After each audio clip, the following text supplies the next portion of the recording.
Ever get up in the morning and turn on your TV and you see this picture? There'll be a big table. On one end of the table will be a big pile of guns, drugs and money. Standing behind the table, there'll be a bunch of people looking very stern and staring into the camera. They'll look into the camera and they'll make this stupid statement. This will put a big dent in the drug problem as we know it in our community today. You've seen that story. Have you seen it more than once? After a while, you just get to realize that this is a hamster wheel that law enforcement is on that they just can't seem to get off. The revolving doors of justice, putting a drug dealer in jail only to see them replaced by another. It truly is a never-ending treadmill.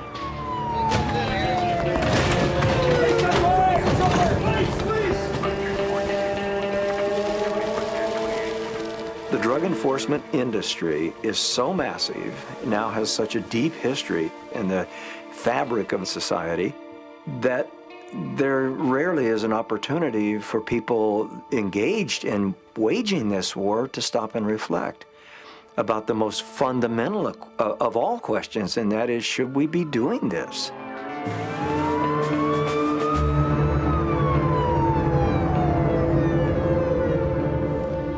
The Royal Canadian Mounted Police, in partnership with the U.S. Drug Enforcement Administration, is very proud to co-host this important international gathering.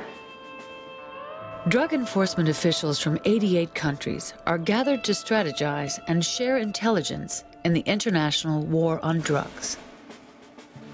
Sharing information with our global partners is integral and has led to numerous successful conclusions of key international operations.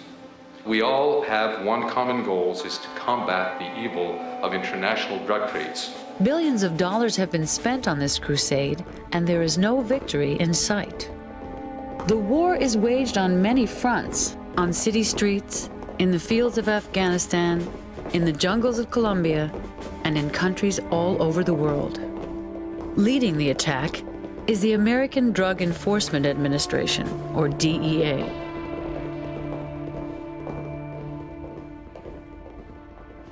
Among the growing number of voices calling for peace is LEAP, Law Enforcement Against Prohibition. The men and women of LEAP have served in the front lines in this battle, and they have seen the damage done.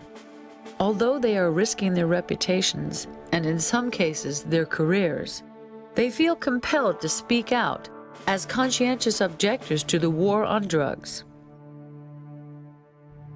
The idea for LEAP is based on a group called Vietnam Veterans Against the War.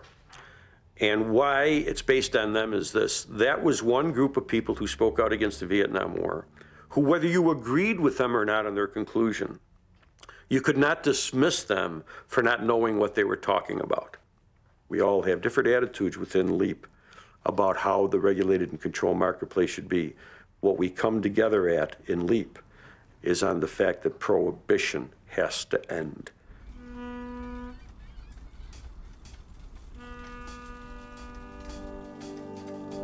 Became a police officer in 1989. My beat is all along the Niagara River, which also forms the international border between Canada and the United States. Currently, I'm assigned to uniform patrol, respond to all sorts of offenses, occurrences. Being a tourist town, it has its own unique problems. I grew up in a family of four. My father was a career police officer. He went from being a constable all the way up to being chief of police.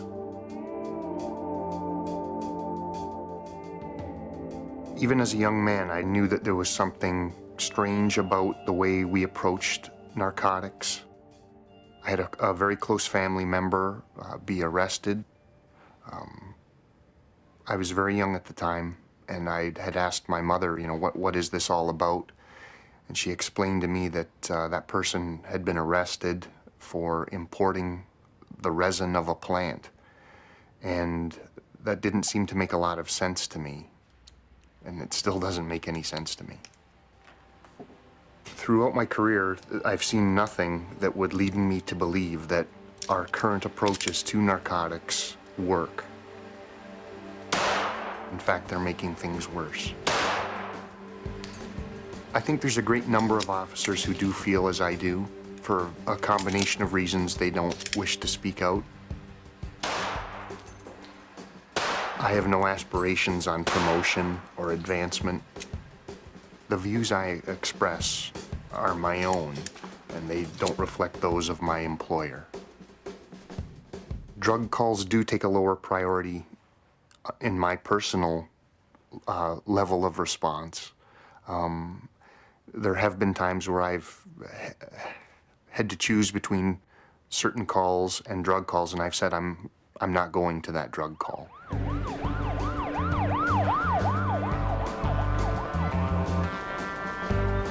All of our laws are written in a very permissive way. They don't say an officer shall, they say an officer may arrest for certain offenses or another. Discretion is one of the hallmarks of policing in the West. A guy flagged me down just over here once and came up to the car and he said, "I've just done too much cocaine and I think I'm gonna overdose. Can you help me?" So I drove him to the hospital right away. He was very panicked, very panicked. He wasn't a well guy. I was just glad to get him some medical attention. A lot of people will say that by arresting somebody, well, that's now their gateway to getting help for their addiction. But putting them in jail, ruining their prospects for future employment, seems like a pretty strange way to me to help somebody.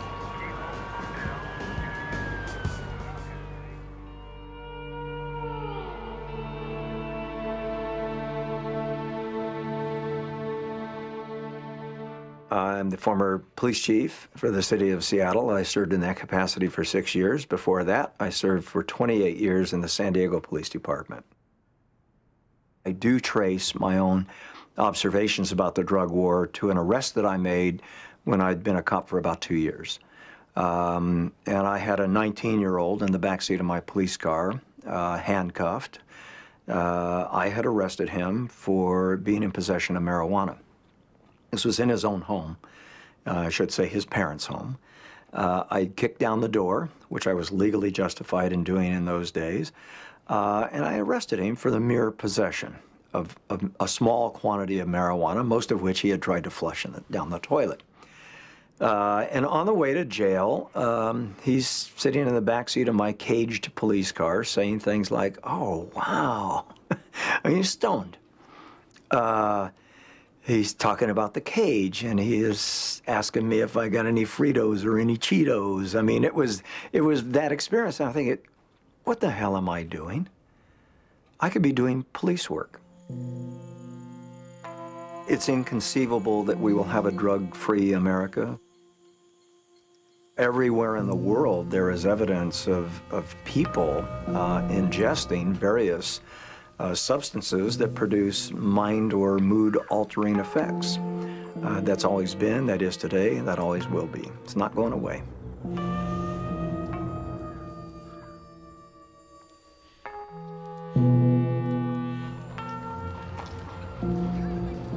The criminalization of certain drugs began early in the 20th century. Laws were passed first to ban opium and then later cocaine and marijuana. In the second half of the century, amphetamines and psychedelics were added to the list. U.S. customs officers and police are having another drive to round up dope smugglers. And here's some of the swag. Concealed in barrels of olive oil, they find millions of dollars worth of deadly heroin. Enough, they say, to kill 6 million people. Drug enforcement efforts intensified as the century progressed. The U.S. began sending agents to source countries, and the war on drugs became an international concern. United Nations treaties were put in place to ensure that countries could not legalize the banned drugs on their own. In spite of intense global enforcement efforts, drug traffic has never abated. traffic in illicit drugs is so serious, its control becomes a policy of the Nixon administration. He creates the Office of Drug Abuse Law Enforcement as the center of a comprehensive drive to eradicate heroin traffic in America. Drug arrests are doubled. 3 times as much heroin is seized. This is one area where we cannot have budget cuts because we must wage what I have called total war against public enemy number 1 in the United States, the problem of dangerous drugs.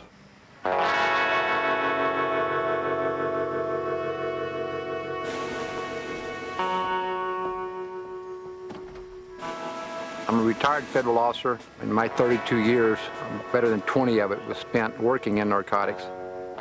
We were going into Panama, Colombia, Venezuela, and other Central American countries. I enjoyed working down there because it was exciting. I mean, no other way to put it. It's cowboys and Indians and stuff, and they paid you real money and gave you a badge and a gun. Doesn't get much better than that. When I was a young officer, I guess all of us thought that drugs were bad because that's what we had been taught and told. I mean, some of us had seen Reefer Madness, that classic film. And of course, when we were in the military, we were shown all sorts of terrible things that what drugs would do and wouldn't do. Narcotics arrests were always better than illegal alien or other felony arrests that you can make because the thing was narcotics in those days. I was recruited to go down and work in the Florida Keys,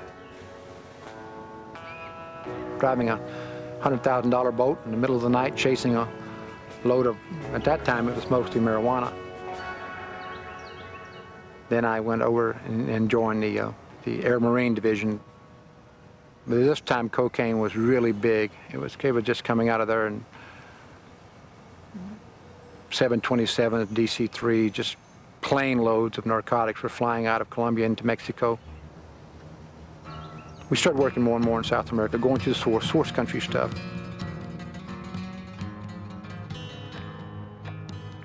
I've been to Colombia. I've flown over the jungles of Colombia. I know how impenetrable that forest is out there, and the only way in is by boat or airplane.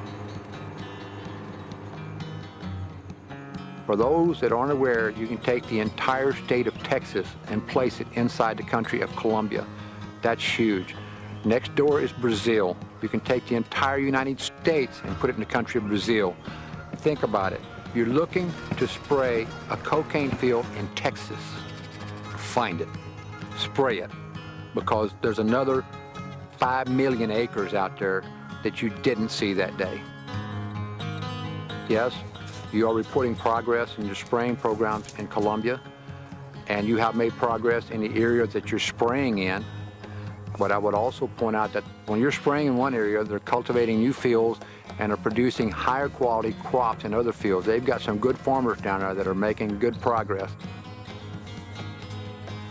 I helped fight this war for many, many years, and I saw on a daily basis that we were losing ground.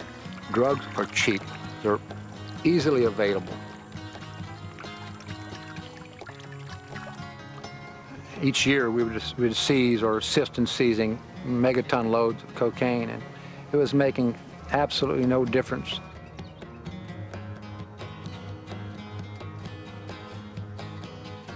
We have a problem with drugs in this country, and we choose to criminalize the behavior, and then we choose to hold other nations responsible for shipping drugs to our country.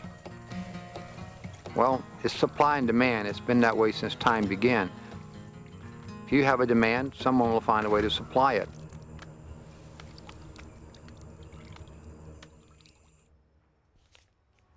People, for whatever reason, choose to consume narcotics. That's really a question best left to professionals, psychologists, psychiatrists.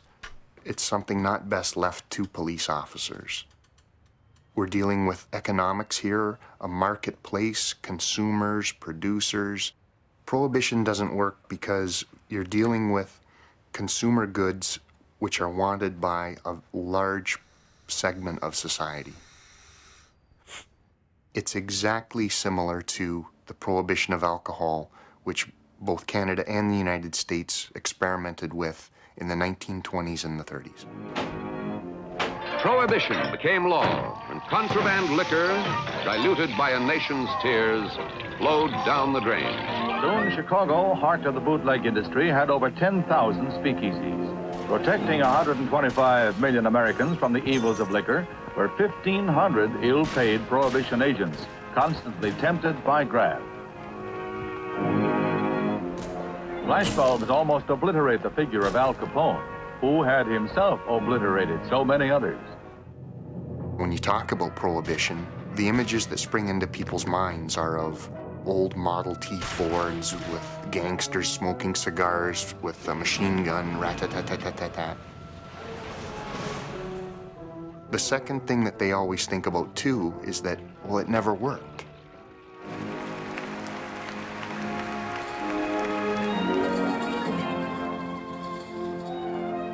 We didn't legalize alcohol because some new study came out that said alcohol is really okay, you should give it to your babies as soon as they're born, it's wonderful stuff.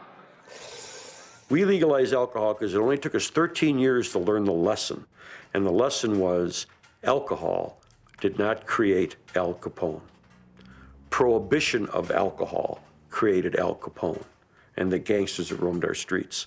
And that legalization of alcohol, we knew, was not going to do anything to solve our alcohol problem.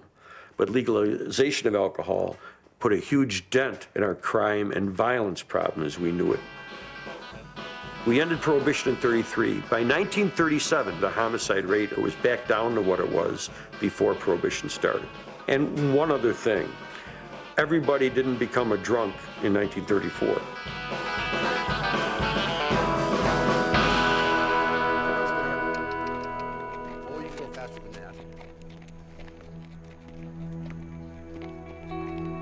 Howard Wooldridge took his oath to serve and protect very seriously. Now retired from law enforcement, he works on behalf of LEAP to speak out about this failed public policy. Wooldridge rode across America on horseback from Los Angeles to Manhattan on a mission to spread the word. So this is America where the image of the cowboy, the loner, the going across America, it really tugs at the heartstrings of our nation's history. I want to educate Americans as to the full range of the unintended consequences of this policy of drug prohibition, and that we need to start discussing this issue to reduce crime, reduce death and disease, reduce the cost to the taxpayers, and actually start helping people as opposed to hurting them. We speak mostly to the unconverted, meaning to people in Lions, Kiwanis, groups like that, Rotaries, church groups. We testify before state legislatures, essentially to give a law enforcement perspective that is unconventional in the sense that we talk about the problems of prohibition, trying to give them something to think about. Absolutely. Very good. Well, good luck to you. Thanks. Howard Wooldridge, our guest this morning. I have a whole range of experiences from the road. I've had a couple people be upset with me. I've had a couple of people threaten to kill me, you know, shoot me right out of the saddle. They're going to go home, get their gun, and just shoot me as they drive by. But that's extremely rare. I know I stopped once and talked to one woman who said she just was so impressed with what I was doing and said, God bless you and keep up the great work. And 30 seconds later, I was a little bit further down the hallway and somebody stopped me and they were ready to take my head off. So it goes up and down all the time. Makes for an interesting day, kind of like police work. Drugs are readily available to America's youth. Unquote. Drugs are easy to buy. You know, a lot of people want to understand, why haven't we eliminated the problem? They need to understand that drug dealers accept as a condition of employment death and long prison terms. They know going into it, that's a real possibility anywhere in the world. And we know that there's always someone out there that is stupid enough or greedy enough or desperate enough to become a drug dealer, whether at the bottom or the top. And we arrest thousands and thousands. There's always that someone who will take their place, just like that. Governments, both federal and provincial, are floundering around talking about firearm bans and this and that. Nobody wants to talk about what the root problem is, and it's prohibition. Those gangs are fighting it out over turf and distribution rights. If we legalize drugs tomorrow, we would still have a problem with addictions. Drugs are dangerous, and there would still be problems associated with them. But what would go away are these marketplace problems, the shootings, the beatings, the poisonings. Basically, drug addiction's insanity. The craziest insanity in the world. And so where do you get the money from for your drugs? where do I get the money? Yeah. Do you do rip-offs or what do you do? Oh, but of course. Buy what? That's like I mean, everybody does. distributing non-addictive products. You got to do non-addictive products. You're redistributing the wealth. Very important. Yeah, that's been known, and there's all kinds of ways. Probably 90% of all of the property crimes are committed by drug addicts in order to fund their addictions. Property crime, I'm quite sure, would almost disappear if there was some mechanism by which they didn't have to steal to support their habit. I was a member of the Vancouver Police for 28 years. I haven't been down here for 10 years. I understand that that today there is much more leeway given, which I absolutely agree with, because if we take the drugs off that person, they've got it through prostitution, through drug dealing, through stealing. All they're going to do if we take their drugs off them is they're going to have to go and rob somebody else or break into another car or deal somewhere else. So we haven't really achieved anything. We're really going to create another crime. Okay, this girl turns around. There used to be a set rule, you know, sisters back, sisters in help. She goes and backs to the sister and somebody steals her wallet. You know, like Well, there's too many junkies around. Yeah, the whole anti-drug user addict junkie, you know? Well, there are. But if the first hurdle is to get the money, then they have to buy a product or find a dealer who's an honest dealer and isn't going to sell them rubbish or isn't going to sell them, or if it's too strong, they're going to overdose and, you know, they're going to end up in the morgue. So they go through this every day. They're people.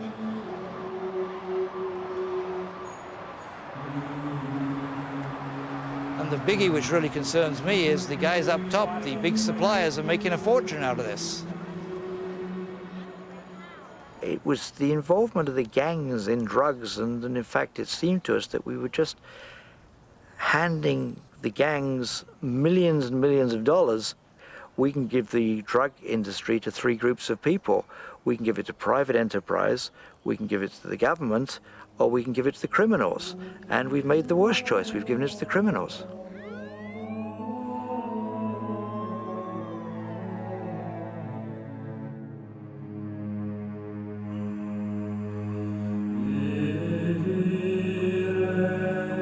People will always take even appreciable criminal justice risks for selling small amounts of drugs for large amounts of money.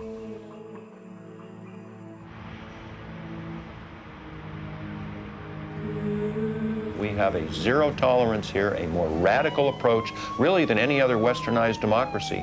And we have a bigger drug problem than any other Western industrialized country as well. I'm convinced there's a connection.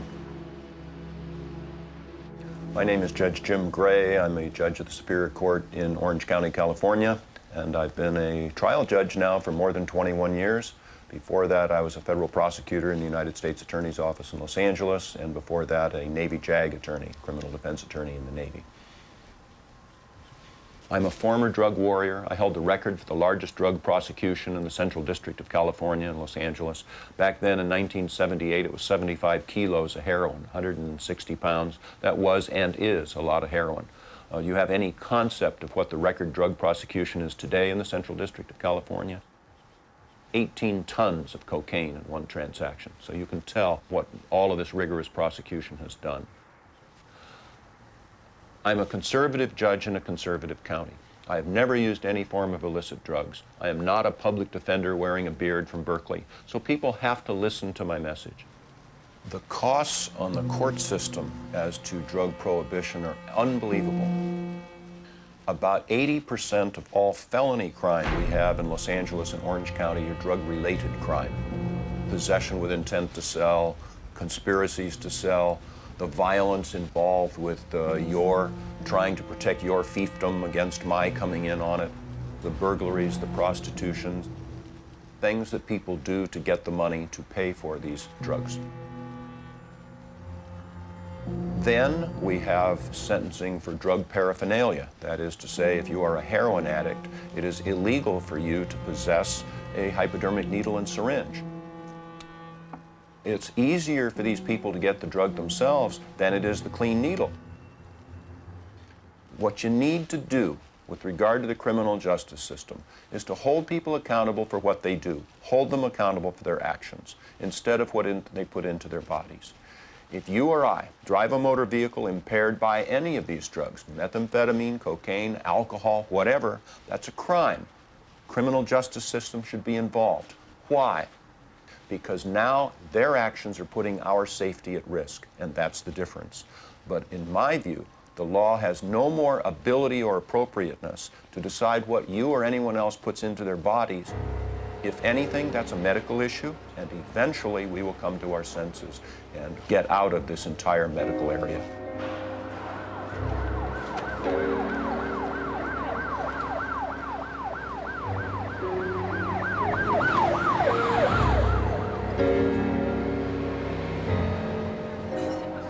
I remained in the downtown east side for many years. A lot of police officers who are down there don't last 1 or 2 years even. The drug issue permeated the whole atmosphere down there. It's more important to them than food, than sex, than sleep, than anything in their life. And I had never really known people like that before, or addiction issues to that extent. So. Well, this is probably 6 months on the job, coming out of the police academy. As a beat officer, you can make drug arrests hand over fist. At one time, me and my partner, Al Arsenault, were making anywhere from 8 to 11 arrests a night. And did we make a difference? Did we win the drug war? We didn't do anything there. I did not demonize them. And I just saw them as vulnerable people lost in a place that's going to eat them up, and tried to help them out. This shot here, it's actually a harm reduction effort. Some of the locals had typed out this notice and taped it up. Very strong heroin is now available. Many people have died from overdosing on this. Try small amounts until you know the strength of the heroin in question. Be safe. This is one of the heroin users who didn't make it. They're trying to bring her back to life, but they don't make it. She was about 18, I think. This is a shot standing above an alcove in an alley. This woman is upside down, and that guy actually has a needle, and he's going to inject into her neck. Their drugs were for personal use, and we didn't make those kind of arrests. We just couldn't be bothered. We only made arrests for those who were dealing and trafficking in drugs. And that kept us busy. We couldn't arrest enough of those. You know what? It's almost punishment enough what they're doing to themselves in that kind of filthy condition that there's nothing that we could do to dissuade them through putting them through the criminal justice system.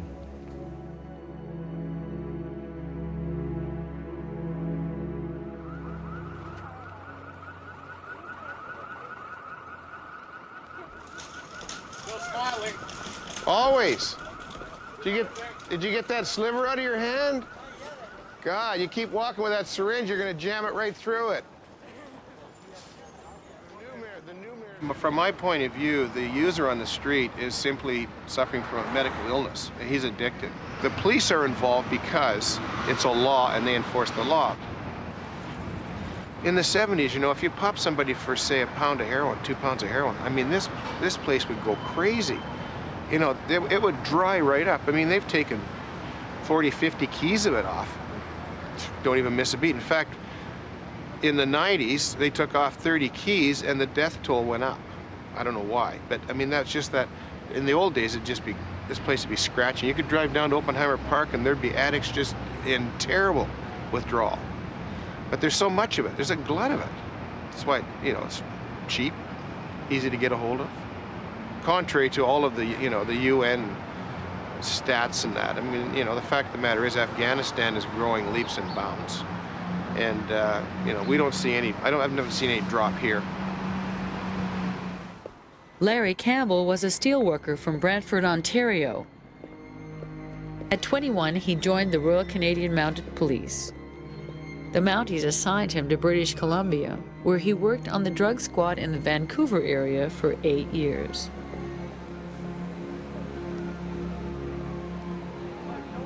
After 12 years of policing, Campbell became a coroner and then chief coroner for British Columbia. Becoming a coroner, it wasn't the law that I was concerned about. It was that people were dying and why were they dying and what can we do about it? And that was sort of that's the change I had in philosophy, which, was a struggle for a while to figure out exactly, I guess, who was I or who am I? Larry Campbell ran for mayor of the city of Vancouver on a harm reduction platform. He won, and Insight, the first legal supervised safe injection site in North America, was opened.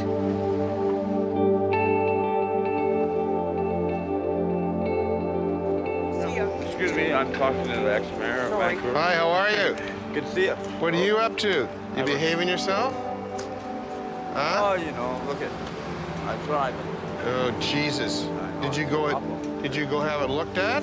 No. You're abscessing. I know, that's true. Are you at Insight? I was at Insight, yeah. I've been there. I got a... Well, go into Insight.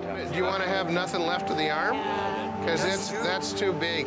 Here, tell them I sent you, okay? That I saw you on the street and you guys need help. Okay, I don't want to find this on a washroom wall down here, okay? For an average time phone Larry Campbell, I don't want that, okay? We'll see you later. Take care.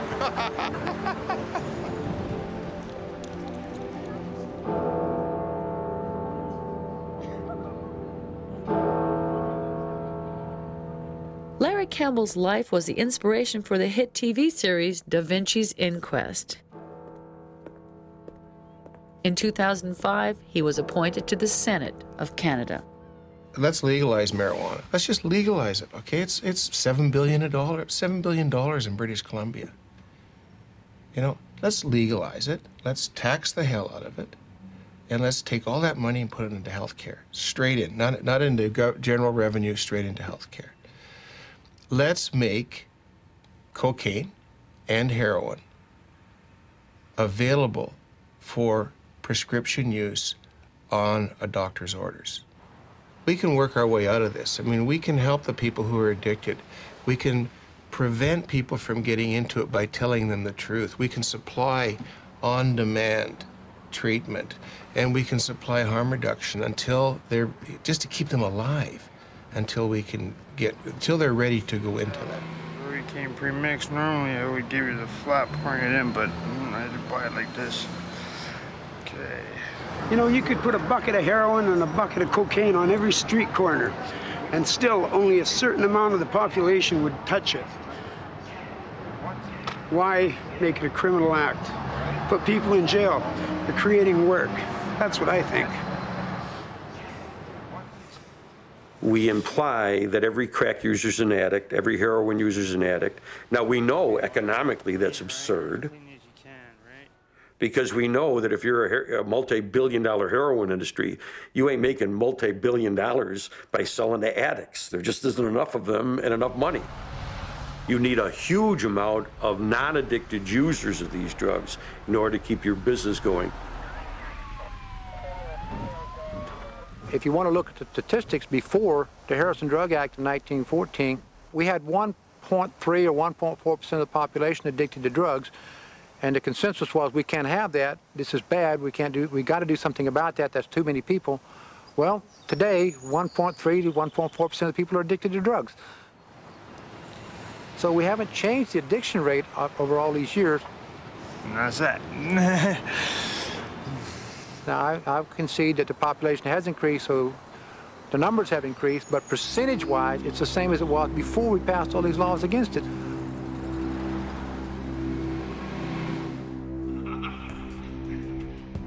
I'm trying. But I want to make you look good, sir.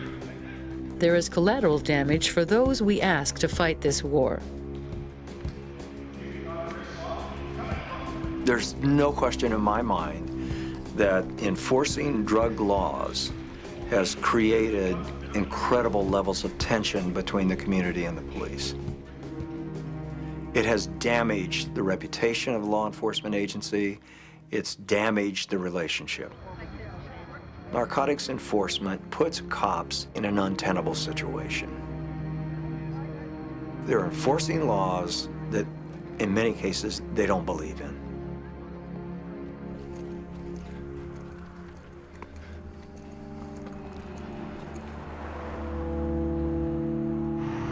When I joined the police force in the 1970s, they didn't even ask you what drugs you had used.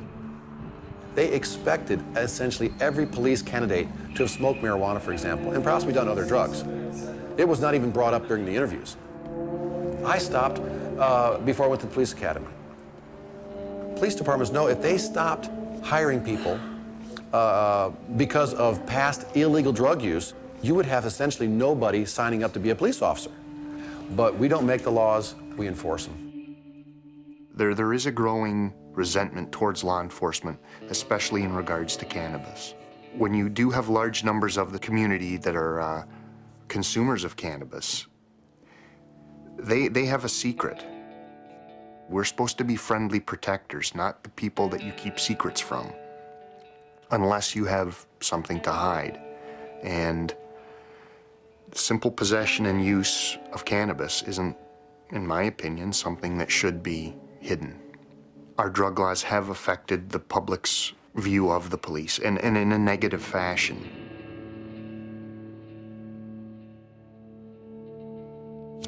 As with all wars, number one, you have to have an enemy. That enemy turns out to be our fellow citizens. If the drug war was a good thing, everybody believed in it, the word narc wouldn't be a bad word.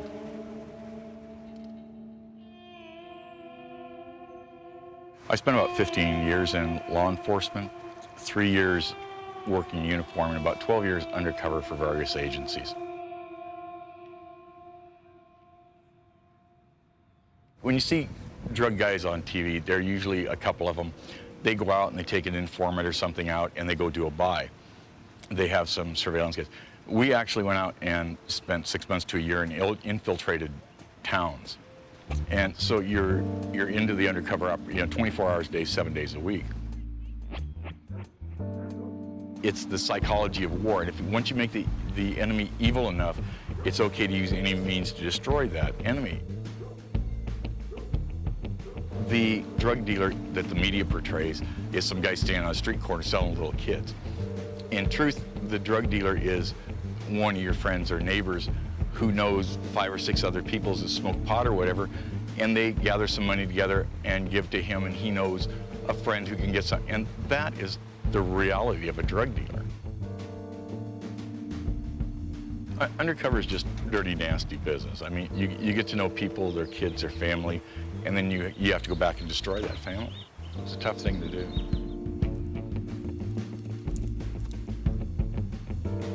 We'd made a pot buy from a fellow, and we were going in to serve a search warrant and do an arrest. And I was third or fourth in through the door, and as you go in, you clear the first room and go into other rooms. And this fella he didn't appear to have a weapon. The officers bypassed him and went into other rooms. And I put a gun to his head and put him to the ground. And as I looked up, his 8-year-old daughter was standing in the doorway of the kitchen. And the look on her face was just real tough. And it didn't bother me much until my daughter got to be that age, and then it started to bother me. That I don't think the drug war is right anymore. Dad's in prison for 10 years or something. The kids don't have a father.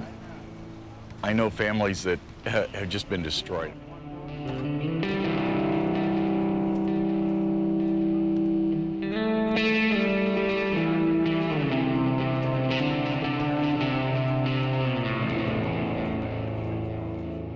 There are enormous racist implications associated with drug prohibition.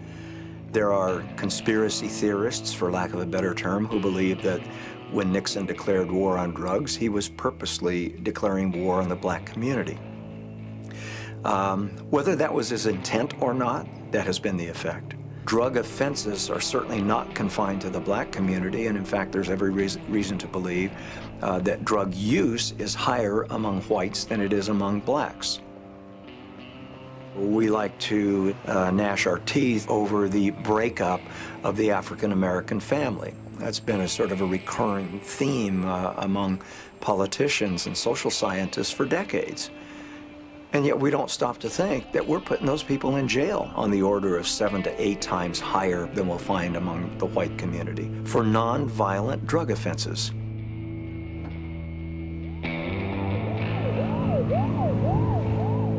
Another unintended consequence of drug prohibition is corruption within the ranks of law enforcement.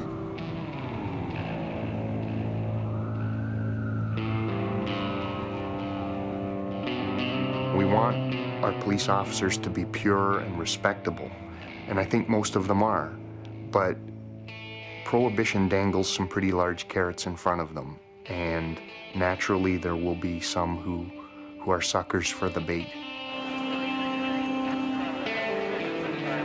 Every major instance of police corruption in the last several decades throughout the world are traceable to drugs. The exception would in fact prove the rule. In the 1960s, New York City's police department was notoriously corrupt. Consensual crimes such as prostitution, drugs, and numbers rackets provided plenty of opportunity for cops to get in on the action. For refusing to be corrupted, Detective Frank Serpico found himself facing the blue wall of silence. Some of his fellow officers may have wished him dead, but he has kept his dignity and sense of justice. Hollywood's version of his life starred Al Pacino. It was based on a novel called Serpico, the classic story of the cop who couldn't be bought. Every time they questioned me, they tried to prove that what I was saying was untrue, rather than take the attitude that allow me to assist them in an investigation.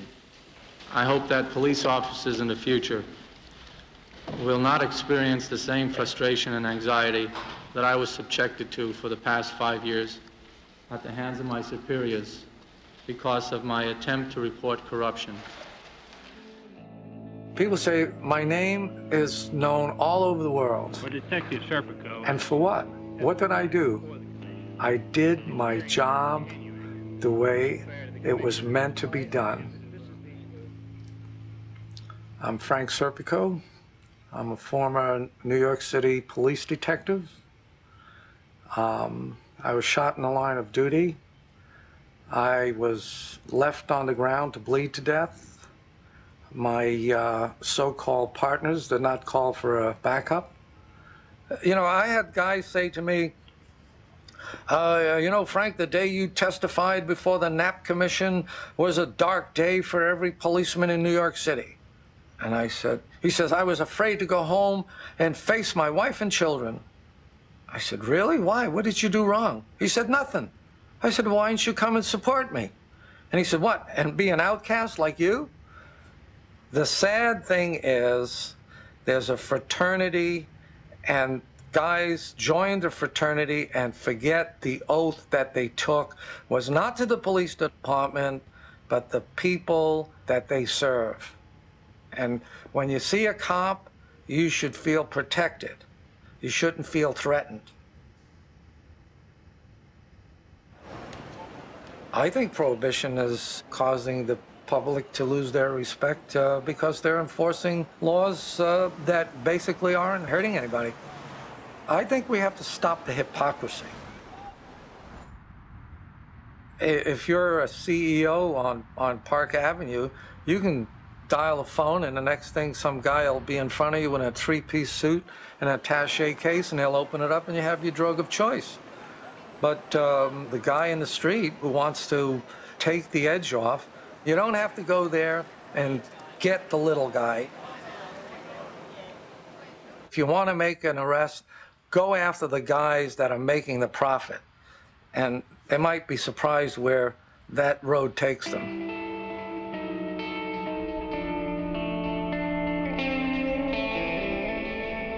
I think part of the drug war is the prison industry. They run it like real estate. You know, they have so many rooms and they have to rent them out. And they rent them out and the police fill them. We're putting 1.5 million people in jail a year for consensual nonviolent crimes. And it's not going down. We're not putting less people in jail this year than we did last year. We're putting more people in jail. So then, if we're putting more people in jail, we should be making progress. No, we're not.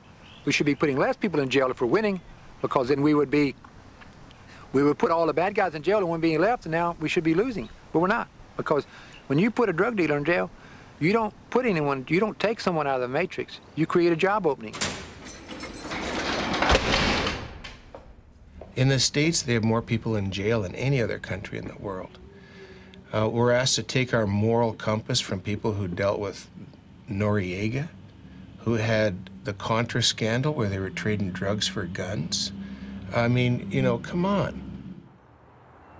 It's more part of their foreign policy than it is part of law enforcement.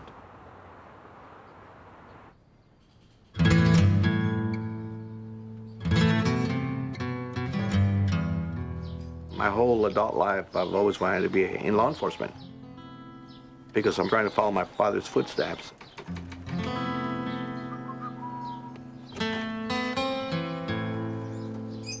Finally, in 1979, I was hired as one of the very few Latinos in DEA. It was in Vietnam where I first saw a lot of my fellow soldiers lay low from shooting up heroin and dying on an overdose of heroin and so forth. And I promised myself that if I did survive that war, that I would initiate my own drug war by becoming a federal drug agent, which I did. I was doing a lot of undercover operations of drug trafficking from South to Central America to the U.S. We were on jungle operations and search and destroy missions on the cocaine labs, and I came across the Colombian drug traffickers playing soccer with the military. And I couldn't understand why they were sworn enemies, why they were together. And that's when I realized that we were still supporting cocaine democracies, and those are democracies the United States government allowed them to sleep with the cartels in the name of democracy.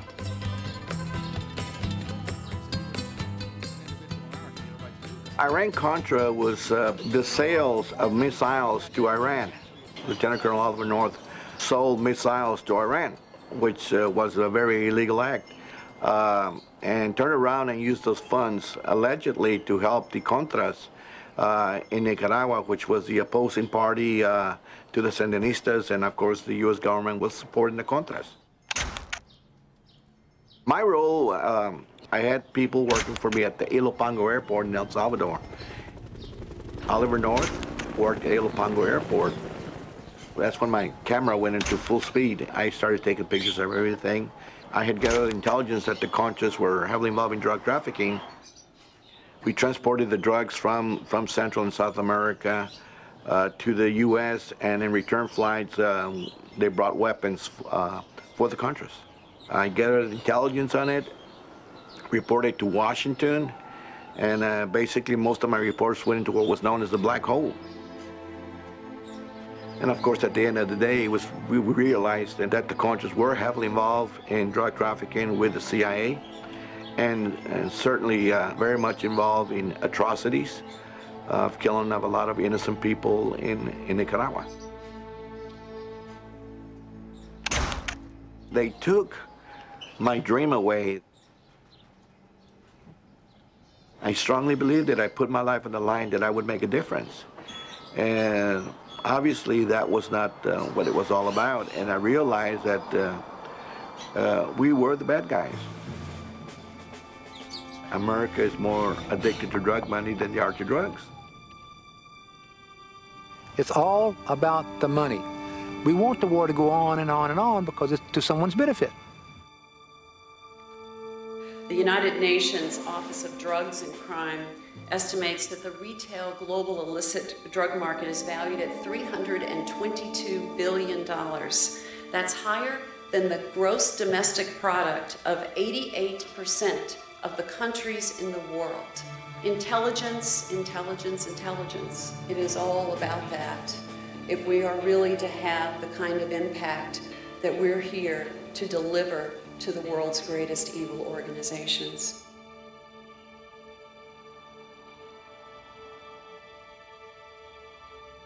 It's not a war, it's a business. Let's imagine if we took out all of the drugs in the world, okay? Just imagine that. Police, courts, social services, healthcare.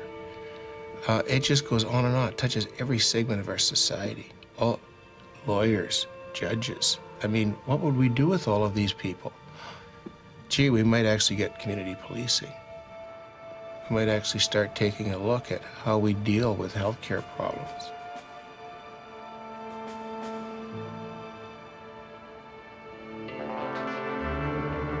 Any drug is essentially readily available to young people.